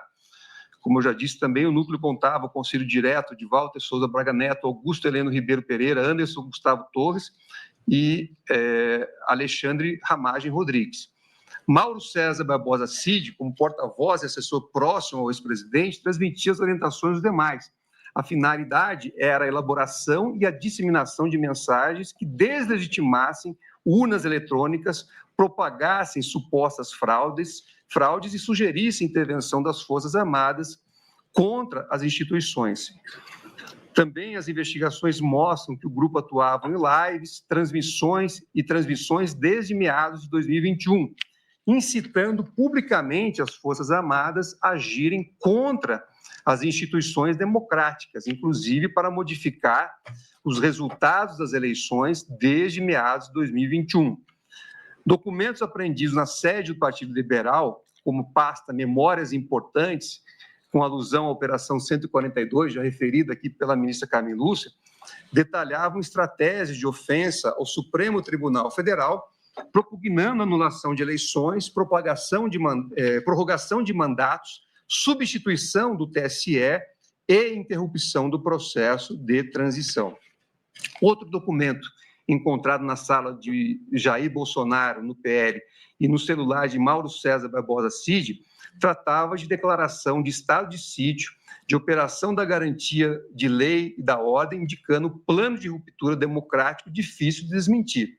Reuniões ministeriais, como a de 5 de julho de 2022, com Jair Bolsonaro, membros do governo e comandantes militares, serviram para difundir o discurso da vulnerabilidade do sistema eleitoral. A participação dos outros denunciados também foi detalhada. Augusto Heleno e Alexandre Ramagem, por exemplo, planejaram o uso ilegal da estrutura de inteligência do Estado, instalando uma estrutura paralela da BIM para produzir desinformações e localizar alvos específicos. Anderson Gustavo Torres, do Ministério da Justiça, foi secretário de Segurança Pública do Distrito Federal e teve participação também na difusão de notícias falsas sobre o sistema eletrônico de votação e contribuiu para uma ruptura institucional buscava contribuir para uma ruptura institucional ao não cumprir seus deveres de segurança no 8 de janeiro de 2023, além de usar indevidamente a Polícia Rodoviária Federal. No contexto da minuta do decreto de rompimento da ordem, o general Paulo Sérgio Nogueira de Oliveira e o almirante Almir Garnier Santos foram apontados como favoráveis ao plano, ao contrário do general Freire Gomes e do tenente brigadeiro Batista Júnior, que a ele teriam se oposto. Almir Garnier Santos, na compreensão trazida pela Procuradoria-Geral da República e comprovada pelas provas coletadas, também se colocou à disposição de Jair Bolsonaro para a execução das ordens necessárias ao cumprimento do decreto. As investigações demonstram, e foram confirmadas durante a instrução, emprego de armas, violência e grave ameaça contra os poderes da República, com auxílio psíquico material a manifestantes, tanto nos eventos frustrados de 12 de dezembro de 2022, como em 8 de janeiro de 2023, resultando em danos patrimoniais à União e a bens tombados. Também prossigo no meu voto, enfim, detalhando cada ação que foi realizada por cada um dos réus. E também todos os documentos e materiais que foram apreendidos e trazidos aos autos e disponibilizados às defesas. E aí prossigo dizendo que há uma evidente conexão causal entre a propagação de falsas narrativas sobre a idoneidade das instituições republicanas e o fomento a ações violentas, que se acentuam no final de 2022, após o resultado eleitoral. A robusta prova de que a organização promoveu, em seguida, a insuflação popular, auxílio psíquico e material para permitir a instalação e manutenção dos acampamentos de insatisfeitos com os resultados eleitorais à frente dos quartéis, logo após a eleição de 2022. Esse apoio contou com agentes militares armados e com integrantes do alto escalão das Forças Armadas, que atuaram de forma estável no planejamento e na execução das ações de organização. Não bastasse, durante o processo eleitoral, precisamente no segundo turno, a acusação apresentou elementos robustos no sentido de que a organização criminosa atuou para que servidores elaborassem um documento chamado Business Intelligence, a fim de viabilizar a ação estruturada da Polícia Rodoviária Federal, no sentido de operar blitz nas proximidades de locais de votação em que o adversário político havia obtido mais votos. A prova documental, consubstanciada em fragmentos de áudios recuperados, porque apagados deliberadamente pelos agentes, mostrou-se reforçada pelo contundente depoimento da testemunha Clepson Ferreira de Paula Vieira, analista da Coordenação Geral de Inteligência do Ministério da Justiça e Segurança Pública. Clepson, confirmando o relato prestado à autoridade policial, relatou que Marília Alencar, diretora de inteligência do Ministério da Justiça, solicitara a elaboração de uma minuta de análise de dados que indicasse onde o adversário do então mandatário havia obtido o maior número de votos. Em sequência, uma avaliação da distribuição do efetivo da Polícia Rodoviária Federal, o que lhe deixou apavorado, porque verificou no dia do segundo turno das eleições que houve operações policiais, inclusive em localidades da Paraíba, presente na lista de análise que havia feito para sua superiora. E aí eu prossigo com outros elementos do depoimento, dizendo: é evidente, pois, que a ação da organização criminosa integrada pelos acusados não se restringiu aos limites da liberdade de expressão e usou estrutura estatal armada em suas ações, ainda que não tenha chegado a deflagrar projéteis de arma de fogo. Observo ainda que a atuação do grupo prosseguiu e adquiriu contornos ainda mais gravosos após a derrota nas urnas. Visando a permanência no poder, o grupo trabalhou com hipóteses de recurso a medidas excepcionais, seja para a promoção de autogolpe, seja pela ulterior deposição do governo, que se buscava a ulterior deposição do governo legitimamente eleito, tal como narrou e demonstrou a Procuradoria-Geral da República. Houve, portanto, série de ações para manutenção e estímulo reiterado da permanência de acampamentos de manifestantes à frente de quartéis do Exército Brasileiro em diversas capitais. Como já havia exposto, aqui no meu voto, o general Mário Fernandes Correl, processado em outro grupo da presente ação penal, esteve presente pessoalmente no acampamento de Brasília e dialogava com líderes do movimento, estimulando a permanência do movimento.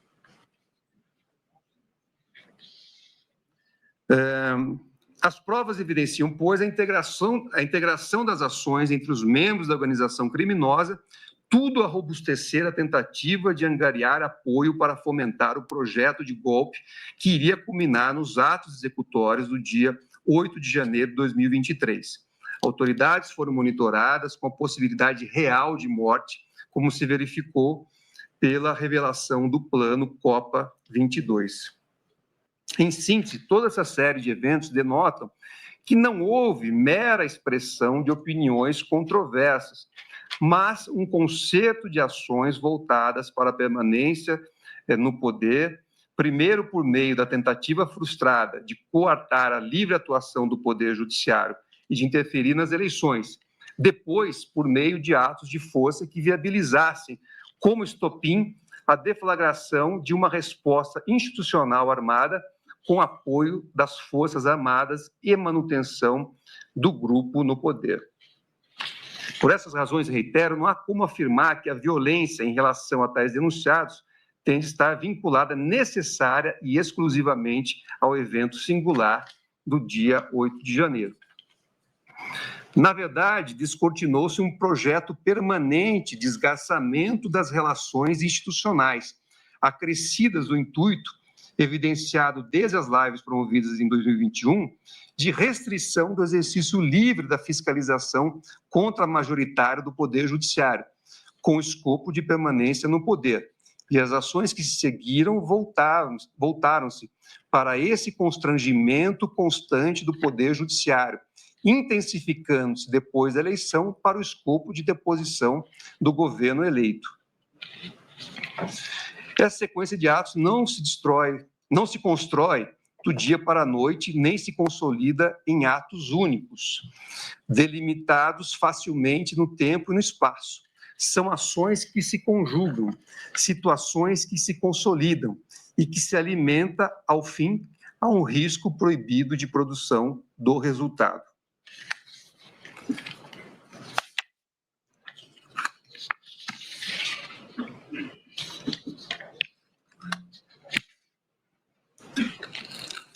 Eu depois também faço referência a diversas passagens aqui em relação aos diversos atos que foram narrados pela Procuradoria-Geral da República na denúncia e comprovados depois ao longo da instrução, para concluir, né, então, que houve a formação de uma organização criminosa armada integrada pelos acusados, que deverão ser condenados pelas circunstâncias fáticas que reputo comprovadas na forma que está descrita na denúncia e que já foi acompanhada aqui pela maioria dos votos, a partir do eminente relator, do ministro Flávio Dino, da ministra Carmen Lúcia, para reconhecer a procedência integral das acusações. No meu voto também faço uma descrição individualizada da conduta de cada um dos corréus, também apenas para aqui fazer uma rápida passagem, inclusive porque já foi hoje relembrado pela ministra Carmen Lúcia, diversos fatos que estão aqui devidamente demonstrados. Em relação a Alexandre Ramagem Rodrigues, há elementos que corroboram de forma extrema de dúvida a utilização da estrutura da ABIN como veículo de apoio às ações de monitoramento de autoridades públicas e fomento à instabilidade institucional. Denota-se o uso da estrutura estatal para interferência em investigações particulares, a indicar o desvio de finalidade em favor de uma posição ideológica, com anuência durante a gestão de Alexandre Ramagem. Cito aqui o arquivo Bom Dia, Presidente, que indicam evidente mensagem ao mandatário da República, ações que nunca poderiam corresponder às atribuições próprias do diretor-geral de uma agência de inteligência. O documento começa dizendo que, aspas, reunir grupo técnico de confiança para trabalho de aprofundamento da urna eletrônica. Evidentemente que não se trata de uma ação oficial da instituição, porquanto não há registro de instituição formal de grupo de trabalho. Mais do que isso, o acusado adiantou o resultado do grupo de trabalho, o que afasta qualquer caráter técnico do documento. Já naquele material constava, aspas, já há como concluir que será apontada vulnerabilidade na transparência técnica e na governança exclusiva do tribunal. Eu continuo também analisando outros documentos do acusado, por exemplo, com outros agentes aqui envolvidos, para concluir que Alexandre Ramagem trabalhava dolosamente para planejar estratégias de desinformação que vieram a ser deflagradas posteriormente, atuando em favor da organização criminosa e respondendo, na forma do artigo 29 do Código Penal, pelos resultados que permitem o enquadramento típico de sua conduta.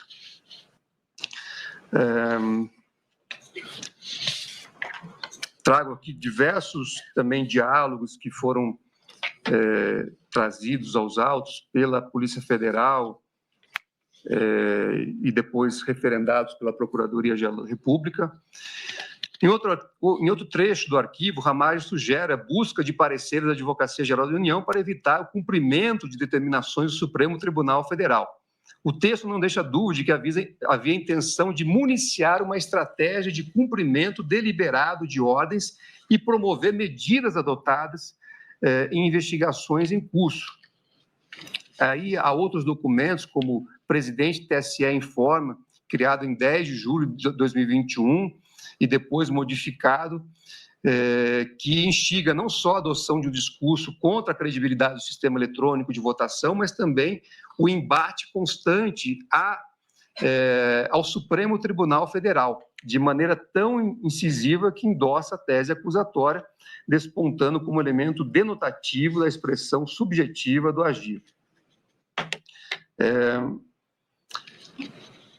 A plena sintonia entre o discurso de Alexandre Ramagem, transcrito em seus documentos pessoais, e a difusão pública de uma narrativa falsa destinada a opor a opinião pública ao Supremo Tribunal Federal e ao sistema eletrônico de votação, denotando auxílio intelectual que impõe a imputação penal. Então, a procedência da pretensão punitiva em relação a esse corréu, ao meu ver, é imperiosa.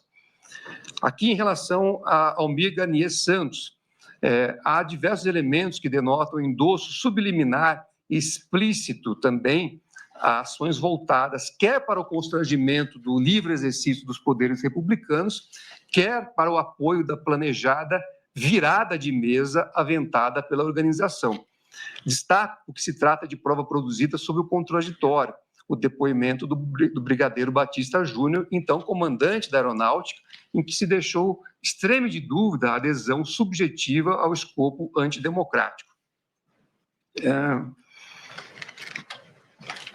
Batista Júnior deixou claro, quando respondeu aos questionamentos formulados pela defesa do almirante, que as reuniões realizadas com o então presidente da República não se restringiam à análise jurídica sobre a aplicação da GLO. A defesa não trouxe qualquer elemento capaz de descredibilizar a testemunha, que não tinha interesse algum em falsear a verdade contra o militar da ativa. O cotejo de declarações do general Freire Gomes perante a autoridade policial, com depoimento prestado em juízo, revela que na referida reunião, todos os comandantes das Forças Armadas ficaram surpresos com a posição apresentada pelo então presidente da República. A surpresa dos comandantes denota que a proposição somente poderia ser votada para a desconstituição da ordem democrática do país, já que, em seguida, o próprio Freire Gomes advertiu o presidente que ele poderia ser responsabilizado ou preso, como reafirmou o brigadeiro Batista Júnior. Foi nesse contexto que o almirante Garnier manifestou apoio ao presidente. Diante da proposição de medidas voltadas para a desconstituição da ordem democrática do país, é evidente que o alinhamento de um braço das Forças Armadas por meio das palavras de seu comandante representa importante, se não fundamental, auxílio psíquico e material, sem o que as ações da organização não teriam tido prosseguimento. E aí eu também destaco outros elementos que foram coletados ao longo da instrução, também o fato do seu nome figurar nas anotações manuscritas do general Augusto Heleno como comandante Garnier, que sugere tratar esse nome aceito pelos mentores das ações da organização. O fato de Braga Neto determinar aos difusores de ataques digitais que elogiassem o acusado e a sintomática ausência do almirante na troca de comando em 2022. Cuida-se, como já destacado aqui, de ausência inédita em momento carregado de simbolismo máximo em se tratando de instituição mais hierarquizada e tradicional das Forças Armadas. Então, também, à luz desses elementos que eu me referi e trago com detalhes do meu voto, entendo que é imperiosa a procedência da pretensão punitiva em relação a esse corréu.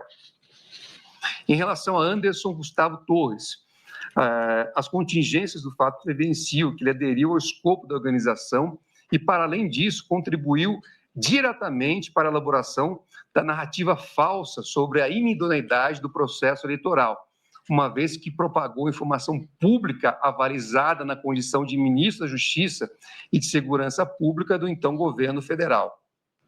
Tem razão a Procuradoria-Geral da República quando afirma que o acusado buscou endossar, em vários momentos, as falas do ex-presidente com argumentos pretensamente técnicos, com o escopo de insuflar a população contra as instituições democráticas. Também vejo razão com o órgão ministerial quanto à ingerência do acusado no emprego da estrutura da Polícia Rodoviária Federal no segundo turno das eleições de 2022. Várias falas transcritas não são oriundas de qualquer servidor, mas sim do então ministro da Justiça e Segurança Pública, delegado da Polícia Federal, pessoa com formação suficiente para compreender a envergadura da ilicitude das declarações e do impacto que poderiam ter na opinião pública. A autoridade, é indiscutível, valeu-se de uma retórica dissociada da realidade para convencer o auditório da inidoneidade das instituições relacionadas ao processo eleitoral. Eu também trago, enfim, outros elementos, como a participação de Anderson Torres na reunião com Suvinei Vasquez, no dia 9 de outubro de 2022, para tratar das operações a serem realizadas no segundo turno das eleições. E depois prossigo com várias referências a esses e a outros fatos. Também destaco que a Polícia Federal encontrou no endereço do acusado uma minuta de decreto de estado de defesa, sem número, com 8 artigos, dentre os quais merecem destaque o título e o artigo 1º, porquanto revelam a conexão de toda a narrativa promovida pela organização criminosa. E diz lá esse documento, né, que decreta estado de defesa previsto no artigo 136, 140 e 141 da Constituição Federal, com vista a restabelecer a ordem e a paz institucional a ser aplicado no âmbito do Tribunal Superior Eleitoral para apuração de suspeição, abuso de poder e medidas inconstitucionais e ilegais levadas a efeito pela presidência e membros do tribunal, verificados através de fatos ocorridos antes, durante e após o processo presidencial de 2022. E aí, prossigo com a transcrição do documento. Então, sobressai, como ressaltado pela Procuradoria-Geral da República, a coincidência entre o conteúdo do documento e as mensagens difundidas por Jair Messias Bolsonaro nos ataques ao Tribunal Superior Eleitoral.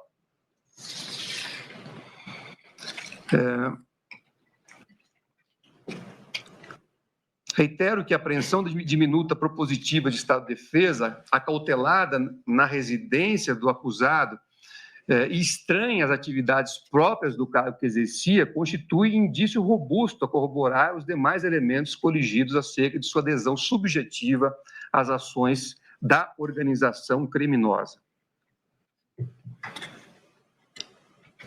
A última ação comprobatória da participação de Anderson Gustavo Torres na série de atos objeto do julgamento compreende na sua conduta enquanto secretário de Segurança Pública do Distrito Federal, nomeado pelo governador Ibanez Rocha em 2023. O ponto da responsabilidade do acusado reside em sua omissão quanto à articulação entre as diversas forças de segurança, atribuição indiscutível da secretaria e não compreende somente difusão prévia de informações, senão a articulação constante em tempo real. Aí eu cito, enfim, a questão da viagem, o relatório que foi encaminhado numa sexta-feira, supostamente não foi aberto, apenas na segunda-feira seguinte, quando a atuação demandava uma atuação permanente e em tempo real, como eu disse, do acusado pelo cargo que ele exercia. Então, diante de todos esses fatos, que também estão detalhados no meu voto, entendo ser imperiosa a procedência da pretensão punitiva em relação a esse co-réu. Augusto Heleno Ribeiro Pereira.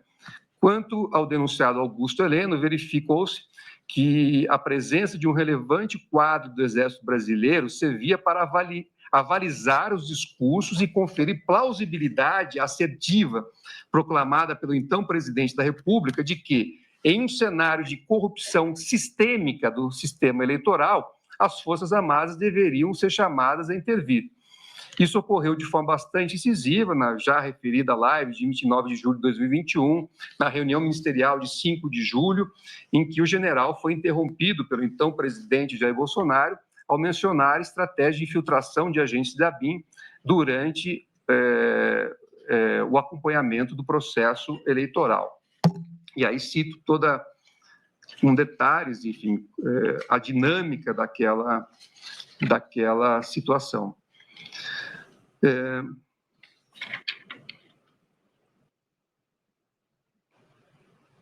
Cito aqui também outras referências também aos escritos, né, na já referida agenda de Augusto Heleno, e também a correlação entre os escritos de Augusto Heleno e as notas encontradas com Alexandre Ramage, evidenciando a conjugação de esforços que, aliás, coaduna-se com os discursos públicos contra as ações das instituições de controle, notadamente o Poder Judiciário e a Polícia Federal, ou contra o sistema eleitoral. A hipótese acusatória é reforçada ainda pela apreensão do documento HD 2022-A, que previa a instalação de um gabinete institucional de gestão de crise, com o objetivo de estabelecer diretrizes estratégicas para o gerenciamento de uma prevista crise institucional.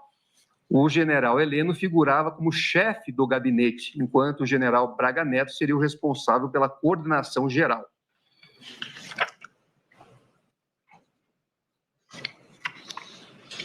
O acusado era justamente o ministro-chefe do Gabinete de Segurança Institucional e declarou que não sabia que estava sendo discutida no alto comando das Forças Armadas, por meio de sucessivas reuniões, uma virada de mesa por meio do decreto de medidas de exceção. Mesmo assim, Augusto Heleno, como já dito hoje pela ministra Carmen Lúcia, foi convocado às pressas no evento de formatura do neto para uma reunião emergencial com o então presidente da República, a ponto de pedir o uso do avião da FAB, o que jamais havia solicitado, segundo suas próprias palavras.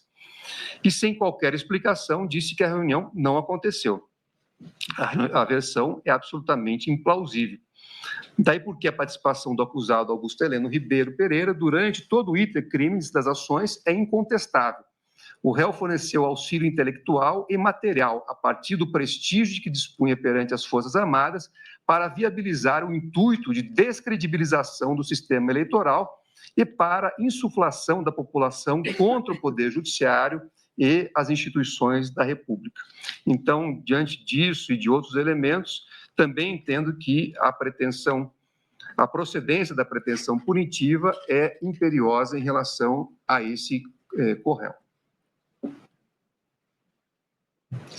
Jair Messias Bolsonaro. Segundo a Procuradoria-Geral da República, Jair Messias Bolsonaro era o líder da organização criminosa armada estabelecida com o escopo de se perpetrar no poder. Foi ele o principal articulador e maior beneficiário dos atos executórios voltados à tentativa de ruptura do Estado Democrático de Direito, tendo atuado para instrumentalizar a presidência da República a fim de disseminar narrativas falsas sobre o sistema eleitoral, num primeiro momento, e depois para cooptar o apoio das Forças Armadas a fim de promover um golpe de Estado. A Procuradoria-Geral da República aponta a atuação de Jair Bolsonaro no momento das manifestações antidemocráticas com o suporte moral e material do seu governo e seu entorno, culminando nos atos do 8 de janeiro de 2023, que são vistos, aliás, como desdobramento de uma estratégia sistemática de contestação à vitória eleitoral e incentivo à ruptura institucional. Antecipo não ser verdade, diferentemente se falou na defesa técnica do réu, que as hipóteses acusatórias têm um lastro fundamentalmente nas palavras do colaborador. Ao contrário, muitos dos fatos que envolvem a participação do ex-presidente Jair Messias Bolsonaro foram materializadas de forma pública em manifestações nas quais o esgarçamento das relações institucionais se apresentava como estratégia política populista, mas cujos contornos mais ilegítimos foram revelados por um universo robusto de provas documentais e testemunhais, dos quais a acusação é apenas um capítulo. Inclusive, diminuto, porque presente a tentativa por parte do colaborador de minimizar a posição de liderança do denunciado, tal como exposto aqui ao longo do meu voto. Não se cuida, assim, de proceder a qualquer decisão com assento apenas nas declarações do colaborador, provimento, inclusive, que encontra a vedação expressa no artigo 4º, parágrafo 6º, inciso 3 da Lei 12.850. Compreendo que a Procuradoria-Geral da República teve êxito em demonstrar que os discursos públicos do ex-presidente da República não representaram o exercício regular do direito de crítica, mas uma estratégia de corrosão progressiva da confiança pública nas instituições democráticas, como afirmado na peça ministerial. Na live de 11 de julho de 2021, Jair Bolsonaro formulou ataques ao sistema eleitoral, questionando-lhe a lisura e, igualmente, a conduta de ministros do Supremo Tribunal Federal, ao que se seguiu a insinuação de que as Forças Armadas teriam um papel de garantidoras da ordem. Poucos dias depois, em 3 de agosto de 2021, durante entrevista no programa Pingo nos Is, da Rede Jovem Pan, o acusado afirmou falsamente que um hacker havia obtido um código-fonte das urnas eletrônicas, fato que teria sido acobertado pelo TSE. Afirmou reiteradas vezes que o ministro Luiz Roberto Barroso mentia que o TSE havia apagado os logs. Por ocasião das comemorações de 7 de setembro de 2021, novamente, Jair Bolsonaro voltou a ameaçar o Poder Judiciário e incitar manifestações contra o seu livre exercício, conforme já tive a oportunidade de mencionar ao longo do voto. Houve ainda uma escalada no tom das provocações. Na reunião ministerial de 5 de julho de 22, as falas do réu apresentaram uma versão sabidamente verídica sobre a vulnerabilidade do sistema eleitoral brasileiro. O ex-presidente também conclamou os ministros presentes a difundirem essas desinformações, utilizando a estrutura estatal para tanto. Mais do que isso, acusou ministros do Supremo Tribunal Federal de receberem milhões, sugerindo de forma absolutamente falsa corrupção no Tribunal Superior Eleitoral. Inquirido pelo ministro relator, inclusive, o acusado afirmou: não tem indício nenhum, senhor ministro, tanto que era uma reunião para não ser gravada, era um desabafo, uma retórica eu usei. Se fosse outros 3 ocupando, eu teria falado a mesma coisa. Evidente, pois, que a intenção dolosa não se voltava às pessoas que ocasionalmente ocupavam suas legítimas funções constitucionalmente atribuídas. Ao avesso, o dolo direcionava o vilipêndio da imagem e da credibilidade do TSE como instituição. Foram sucessivos atos perpetrados pelo então presidente da República para obter apoio de braço estratégico das Forças Armadas para o logo do plano. Além desses fatos, o documento apreendido na posse de outros integrantes do grupo comprova a divisão e coordenação de ações voltadas para beneficiar o acusado e estabelecer a sua manutenção forçada no poder, por meio de decreto de exceção. Refiro-me aos documentos apreendidos em poder de Hélio Ferreira Lima, Operação Luneta, e na sede do Partido Liberal, em que houve apreensão do documento Operação 142, e da minuta de discurso para a posse, entre aspas, após a assinatura do decreto de golpe.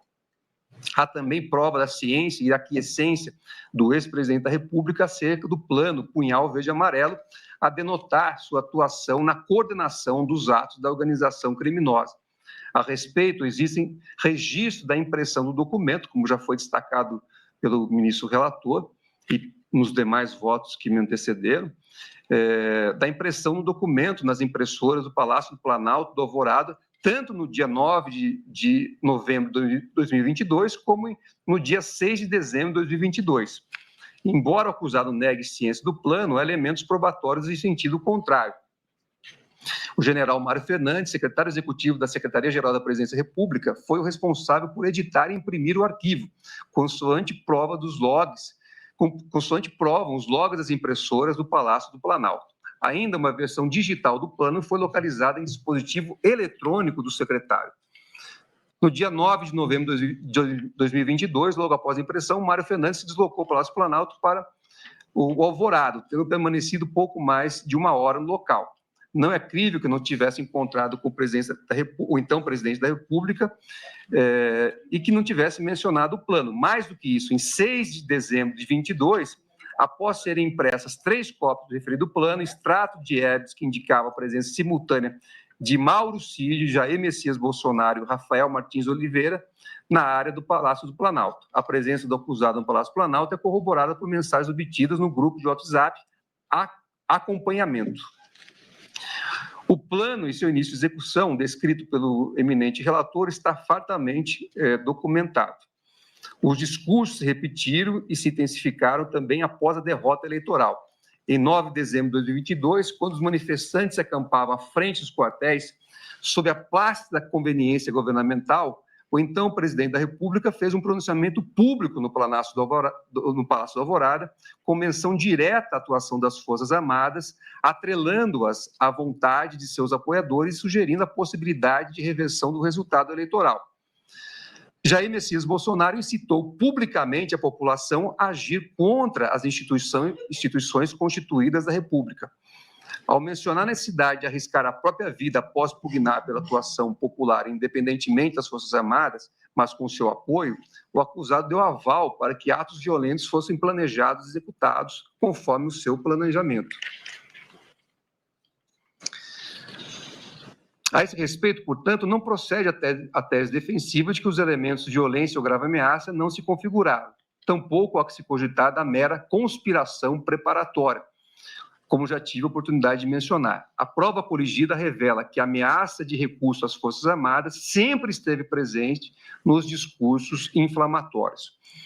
O resultado não tardou a vir. 3 dias depois, em 12 de dezembro de 2022, manifestantes colocaram fogo em ônibus e procuraram invadir o prédio da Polícia Federal em Brasília em virtude da prisão de um apoiador do ex-presidente da República em investigação que apurava a prática de atos antidemocráticos. As imagens foram, inclusive, exibidas aqui pelo eminente relator. Esse momento simboliza a externalização de atos violentos capazes de gerar convulsão social, a partir de uma série de ações voltadas para alimentar a tese de que todo o processo eleitoral, assim como o Poder Judiciário, estava corrompido. Como já destaquei, não sustenta a alegação de que a instigação seria, por definição, incompatível com os delitos multitudinários. No caso vertente, houve um processo de formação e manipulação do sentimento popular, um induzimento coletivo à insurreição que não pode ser ignorado. Não há como afastar a evidente correlação entre a narrativa construída pelo grupo e reiterada constantemente pelo seu líder, Jair Messias Bolsonaro, e a aglutinação de manifestantes que, estimulados por integrantes do grupo, vieram a provocar posteriormente as ações do 8 de janeiro. O dolo e a relação de causalidade imposta pelo artigo 29 do Código Penal são suficientes para impor a responsabilização do acusado. Afinal, não há como desprezar a sua conduta em meio a tudo isso. É claro, pois, que o ex-presidente da República, agindo diretamente ou com auxílio dos demais corréus, estava ciente de todas as ações engendradas pelos demais integrantes da organização, anuindo a cada passo ou tomando a frente nas ações necessárias para conclamar a população para atos concretos. Mais que isso, perante integrantes do grupo apoiadores, era considerado substancialmente o líder a ser seguido. Aí eu descrevo outros elementos que demonstram essa atuação e acrescento ainda que a atuação do ex-presidente da República não se restringiu ao âmbito dos discursos. Há elementos comprobatórios no sentido de que o acusado interferiu e procurou postergar a apresentação do relatório da equipe técnica das Forças Armadas, constituída para fiscalização dos trabalhos eleitorais. Há ainda atos mais gravosos diretamente vinculados ao núcleo de proteção do tipo penal, dentre os quais se destacam as reuniões com comandantes das Forças Armadas com o escopo de obtenção de apoio para a ruptura institucional. Jair Bolsonaro reconheceu ainda ter apresentado nessa reunião os considerandos da minuta, cuja imagem foi encontrada, em parte, no aparelho celular de Mauro Cid. Além desses fatos, documentos apreendidos na posse de outros integrantes do grupo comprovam a divisão e a coordenação de ações voltadas para beneficiar o acusado e estabelecer a sua manutenção forçada no poder, por meio de decreto de exceção. Não é crível, diante de todo o contexto já descrito, que o acusado não tivesse anuído a elaboração tanto do decreto golpista quanto do seu pretenso discurso de, aspas, posse. Ao contrário, o documento reafirma a posição de liderança do acusado sobre as ações da organização criminosa, notadamente, como afirmou a Procuradoria-Geral da República, sobre, aspas, qual seria o desfecho dos planos forçados, a sua permanência autoritária no poder mediante uso da força. Não procede a tese de que a discussão envolveu mero ato preparatório, porque não teria se chegado a ver a convocação do Conselho de Defesa ao Conselho da República. É esperado que a assinatura do decreto somente seria levada a efeito quando fossem reunidas todas as condições para que a ação fosse exitosa. Para isso, foram engendradas diversas estratégias, desde a tentativa de convencimento das Forças Armadas, ou parte delas, até o fomento de ações irruptivas, que resultaram no 8 de janeiro. A convocação dos conselhos na sequência de planos articulados artificiosamente para a construção de um estado de anomalia institucional não seria, obviamente, não estaria, obviamente, de acordo com os trâmites constitucionalmente esperados.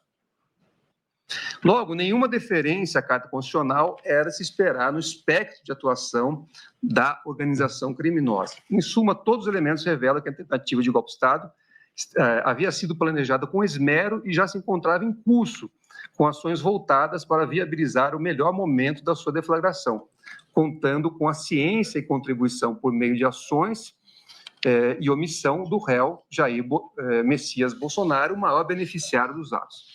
Assim, a procedência da pretensão punitiva em relação a ele também é imperiosa. Mauro César Cid, que é o colaborador, também eu trago aqui em meu voto diversos elementos que indicam a adesão subjetiva desse corréu ao escopo do grupo, com a participação ativa na articulação de ações entre os diversos núcleos da organização criminosa. Demonstro que o colaborador agiu espontaneamente para auxiliar as ações em curso, quer agendando reuniões para deliberações acerca das medidas a serem adotadas, quer para viabilizar o financiamento da Operação Copa 2022, que envolvia, como se descobriu posteriormente, monitoramento e possível eliminação de autoridades públicas. Impôs-se, pois, a conclusão pela procedência da pretensão acusatória em sua integralidade, tanto em relação aos delitos de integrar a organização criminosa, como tentativa de abolição do Estado Democrático de Direito e golpe de Estado, como também em relação aos tipos penais de dano ao patrimônio público da União e dano ao patrimônio tombado. Paulo Sérgio Nogueira de Oliveira. Quanto ao réu, compreendo igualmente preenchidos os requisitos para sua responsabilização, na integralidade posta na denúncia. A acusação se baseia em ações concretas do acusado para minar a credibilidade das instituições eleitorais, com sua fala na reunião ministerial de 5 de julho de 2022, na qual utilizou expressões contundentes, como comparar a situação a uma linha de contato com o inimigo. Na ocasião, ele afirmou que a Comissão de Transparência Eleitoral era, aspas, para inglês ver, e sugeriu um alinhamento das Forças Armadas no embate contra o TSE. Destaca o tom ameaçador ao mencionar reuniões semanais com os comandantes de força para decidir, aspas, o que pode ser feito, com o objetivo de reeleger o então presidente. A intenção era, evidentemente, normalizar a interferência das Forças Armadas no processo eleitoral, o que já configura um elemento do tipo penal do artigo 359-L do Código Penal. Ademais, o general agiu para interferir no processo eleitoral ao adiar a divulgação do relatório de fiscalização das urnas, como já foi amplamente aqui dito, ao emitir 2 notas oficiais com o nítido intuito de desacreditar as instituições. Ele forneceu de forma incontroversa e pública relevante auxílio material e intelectual para que as ações da organização criminosa pudessem seguir adiante, seja por meio de estratégias voltadas à descredibilização do sistema eleitoral, seja pela instigação com base em teorias conspiratórias e ações violentas, como as que começaram a surgir já no final de 2022. Eu prossigo aqui também com diversos outros elementos que já foram trazidos nos votos que me antecederam, para concluir pela procedência da pretensão punitiva em relação a esse réu. Walter Souza Braga Neto. De acordo com a Procuradoria-Geral da República, a atuação de Walter Souza Braga Neto foi central dentro da organização criminosa que teria se instalado no país.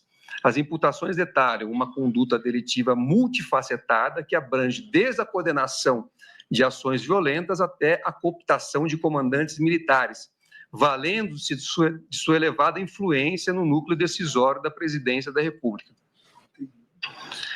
Braga Neto agiu para viabilizar os atos executórios relacionados ao monitoramento de adversários políticos, além de ter articulado ações com manifestantes, a fim de criar um cenário de instabilidade social que justificasse a ruptura institucional. Mais do que isso, segundo a acusação, ele trabalhou para o financiamento de atos operacionais voltados para a instabilidade institucional. Além disso, a acusação indica que o réu participou ativamente na ofensiva para desacreditar o sistema eletrônico de votação e as instituições democráticas. E isso foi plenamente também demonstrado no curso da instrução.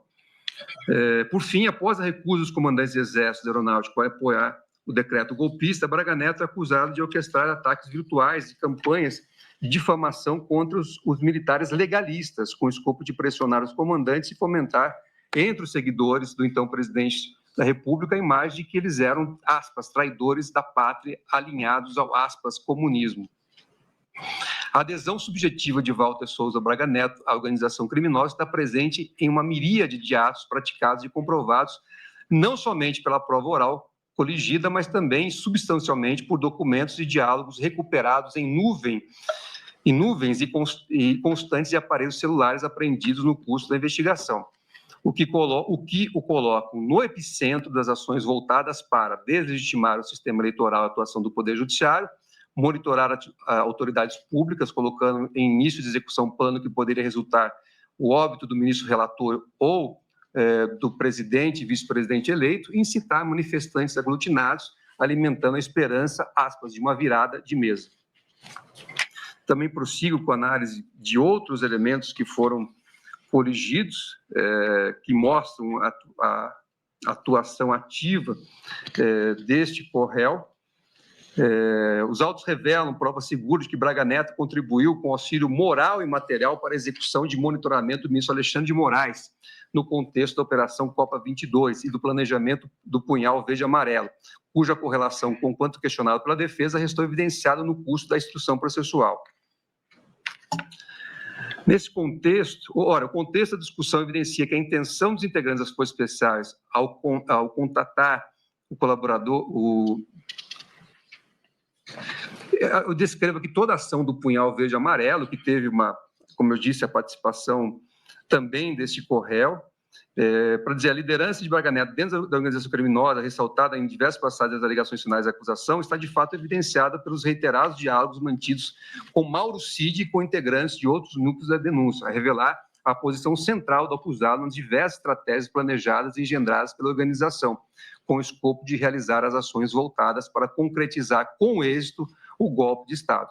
Destaque-se a respeito a figuração em destaque ao chamado gabinete de crise, planejado pela organização. Então, por esses fundamentos, também entendo que a pretensão punitiva deve ser julgada procedente em relação a esse corréu. De modo que, com essa apresentação do voto, concluo, né, que estou acompanhando integralmente o ministro relator Alexandre de Moraes para julgar integralmente procedente a denúncia apresentada pela Procuradoria-Geral da República. Esse é o voto.